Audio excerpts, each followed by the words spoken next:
Now let's come to the how does the perfectly competitive market work.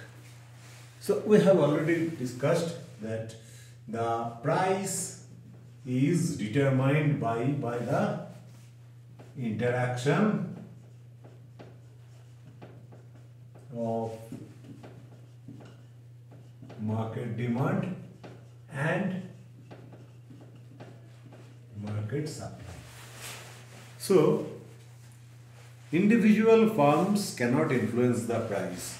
So if we consider this is the demand curve D and this is the supply curve S. So this is the, if O P bar is the price determined by the interaction of demand and supply. In vertical axis we are measuring price, in horizontal axis we are measuring quantity. So this represents the entire market. Now if we consider individual firm, so individual firm has to accept this price.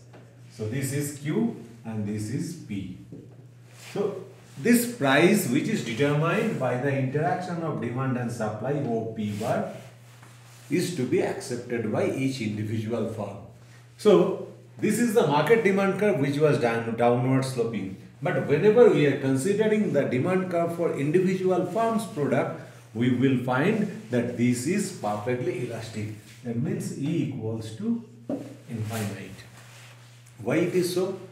Just think of market, perfectly competitive market in which there are 1000 firms. So if we consider firm 1, its product has 999 substitutes in the market, and those substitutes all are the perfect substitutes. So we know from the theory of the price elasticity of demand, we know that higher the price elasticity of demand, higher will be the, higher the number of substitutes present in the market, higher will be the price elasticity of demand. So in this case, perfectly competitive market, as there are numerous perfect substitutes present in the market, the price elasticity of demand for each firm's product will be perfectly elastic. So we said it earlier that under the perfectly competitive market, each firm has to play the role of a price taker, not price maker. So the firm can adjust the quantity, but it cannot influence the price. So now we will find out the average and total revenue curve and marginal revenue curve. See, if we find that market price is given as constant, O P equals to P bar. So what will be the revenue? Revenue earned by the firm will be the multiplication of price into quantity. So here we can see the table if we consider for the sake of simplicity that P equals to NU 2 per unit. So just find the relationship between price and revenue. Quantity sold and revenue. So quantity, if it is 0, revenue will be 0. So if we want to draw the total revenue curve, Q and P, this QR, total revenue curve will start from the origin, because when output 0, revenue 0. Now if we consider if output is 1 unit, so revenue will be 2. Output 2 units, revenue will be 4. 3 units, revenue will be 6. So with the increase in output, revenue increases a constant rate. So this will be represented through a straight line, by a straight line through the origin, and its slope will be exactly equal to the price, because in this equation if we do dr change in revenue by change in output, that will be exactly equal to the price. So this is the total revenue curve whose slope will be exactly equal to the price. And now what is this? dr by dpq? That means change in output, change in revenue by change in output. So what is the concept of marginal revenue? Marginal revenue means change in revenue for the sale of one additional unit of output. So here we can calculate the marginal revenue. So For the first 1 unit, 0 to 1 unit, revenue increases from 0 to 2. So the marginal revenue will be 2 minus 0 equals to 2. So for 2 units of sale, second unit, marginal revenue will be 2. Third unit, 2. So in this market, we find that marginal revenue is exactly equal to the price. So perfectly competitive market is a special case of market in which we find that price and marginal revenue are same. Now, our objective is to max. What is the objective of the firm? Now we'll consider the equilibrium of the firm.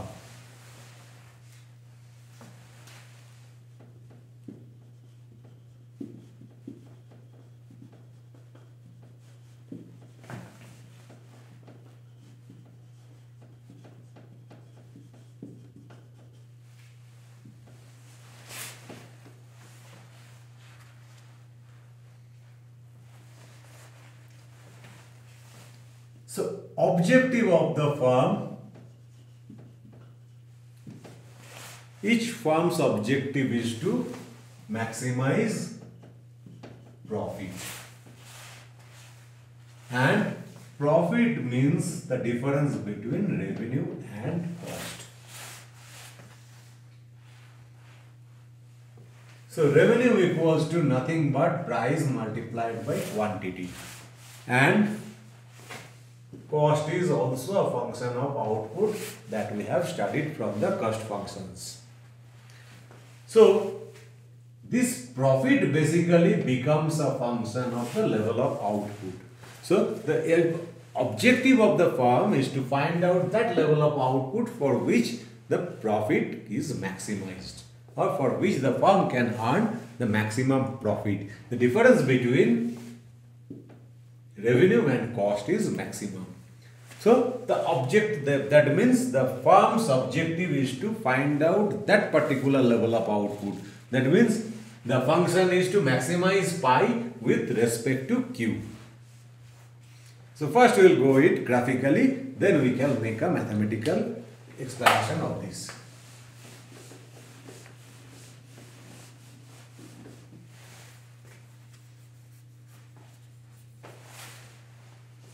So, now let us draw, this is the revenue curve of a competitive firm, and this is the cost curve of a competitive firm. So, in horizontal axis we are measuring output, in vertical axis we are measuring revenue, cost and profit. So, that means the things which are measured in terms of money are measured in the represented in the vertical axis, and the variable output is only measured in the horizontal axis. So now, if we see starting from 0, so at the level 0 level of output, you see there is no revenue, but there is still a cost of production which you call the fixed cost of production.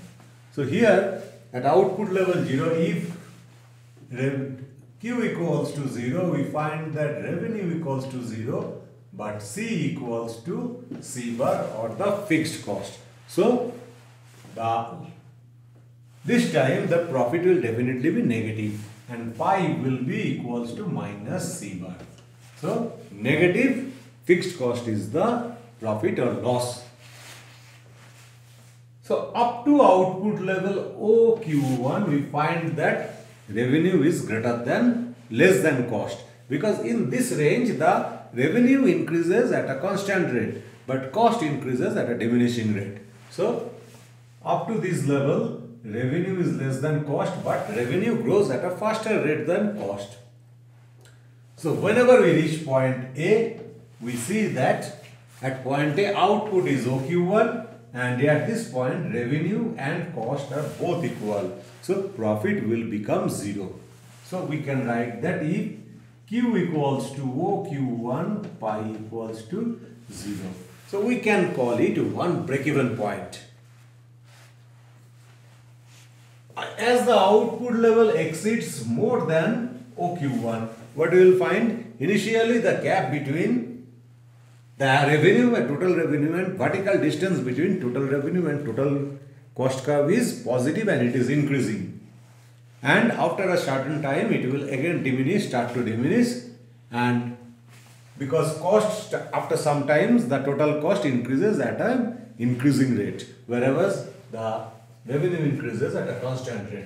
So the gap between again will start to fall, and whenever we find point B, at point B output level is OQ2. So we find that if Q equals to OQ2, again C equals to R, so profit equals to 0. So B is another break-even point. So the output level of firm must be greater than OQ1 but less than OQ2. Now question is, at this which point the difference between these two is maximum. So if we use the Euclidean geometry, you will find that the point at which the straight line of the total cost curve is the tangent to the total revenue curve. So we can see that at output level OQE, the profit will become maximum. And after that, so this is the, from here we will get the, this is the maximum profit.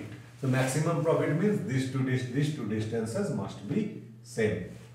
So I think it should be more. So these two distance must be, these two segments must be same. So this is the profit curve. So first order says that if as per Euclidean geometry, whenever the tangent of the total cost curve at, we can say that point C. At point C, the tangent of total cost curve is parallel to the total revenue curve. That means if Q equals to OQE, then slope of revenue curve equals to slope of cost curve. This is the implication of the, this is called the first order condition or the necessary condition. The slope of, what is the slope of the revenue curve? In vertical axis we are measuring revenue, in horizontal axis we are measuring output. The slope of revenue curve is nothing but dr by dq, which we call the marginal revenue. And the slope of cost curve, we have already known that slope of cost curve is the known as marginal cost. So from here we can find marginal revenue equals to marginal cost. So this is the common condition of equilibrium. This is the general condition of equilibrium of any form of market. But under perfect competition we know that price equals to marginal cost. So we can write at the price equilibrium P equals to MC. So this is known as the necessary, P is equals to MC. This is known as the necessary condition of equilibrium.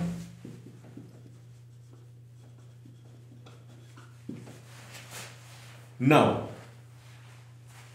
let's come to the sufficient condition. So at this point, just see the gap is maximum.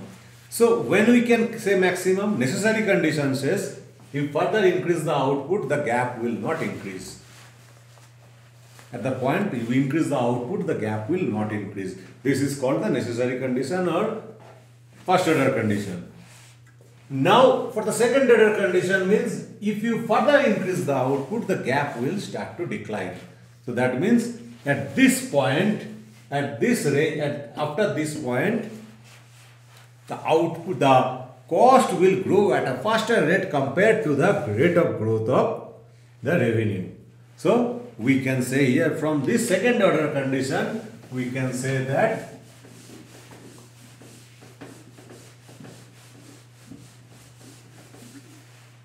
the rate of growth of revenue must be less than the rate of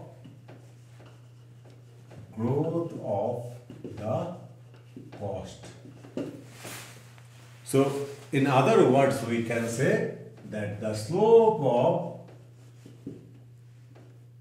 MC curve must be greater than the slope of MR curve. And now just remember the MR curve. The MR curve is parallel to the horizontal axis. That means slope of MR curve is 0. So from here we can say that slope of MC curve must be greater than 0. That means at the point of equilibrium the MC curve must be upward rising. So we can write it from here, upward rising MC.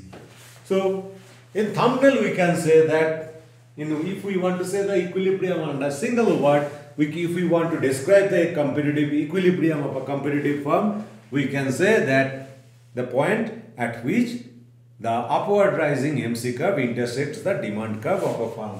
So this is the demand curve of a firm. So this is the equilibrium point. Now we will show it with the help of, we will prove it mathematically also.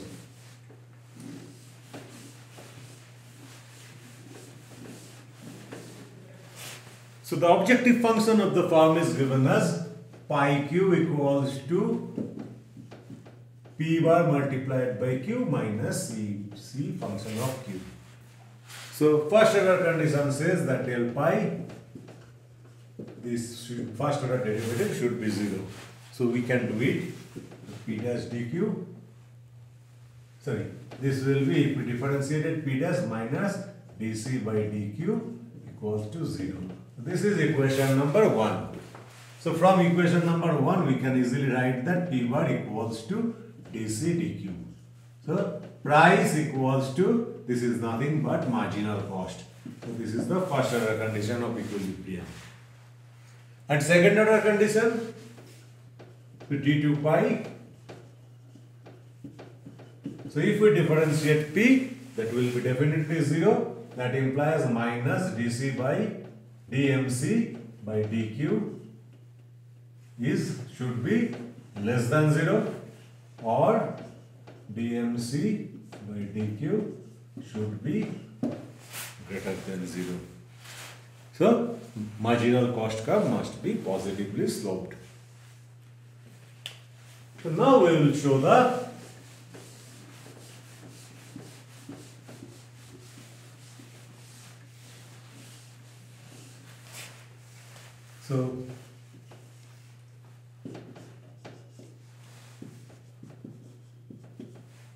So this is P bar equals to MR, and this is the marginal cost curve. So point A and point B.